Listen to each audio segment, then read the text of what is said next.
a profession? In our plus one class, we have seen the features of profession. Let us have a review on those points. The first one is well-defined body of knowledge. All profession, whether legal or medical, are based on well-defined body of knowledge. Restricted entry is the second point.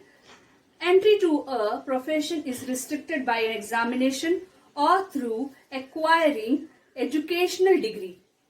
For example, to become a chartered accountant in India, a candidate has to qualify an exam conducted by Institute of Chartered Accountant of India. The third point is professional association. All professions are affiliated to professional association. For example, Bar Council is the professional association for the lawyers in India. Next point is ethical code of conduct. All profession is bound by the ethical code of conduct which guides the behavior of its member. The next point is service motive. The main motive of any profession is to render a dedicated and committed service to its society.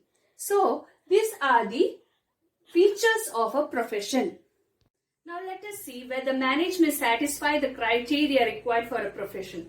The first one, well-defined body of knowledge. Management is a profession like medical profession and legal profession, as it has a well-defined body of knowledge comprising a well-defined principle based on a variety of business situations. The second point is restricted entry. Entry to a management institution like IIM, that is Indian Institute of Management, is through an examination. But there is no restriction for any person to become a manager of an organization. Third point is professional association. There are several associations of a trained manager, but it is not compulsory for a manager to become a part of this association. The fourth point is ethical code of conduct.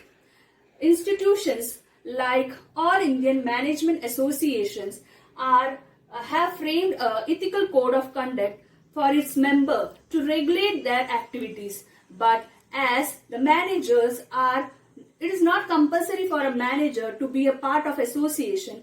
It is not compulsory for them to follow this ethical code of conduct also. The fifth point is service motive. The main motive of any management or an organization is profit maximization. So here we can conclude that management is not a full-fledged profession like a legal profession and a medical profession.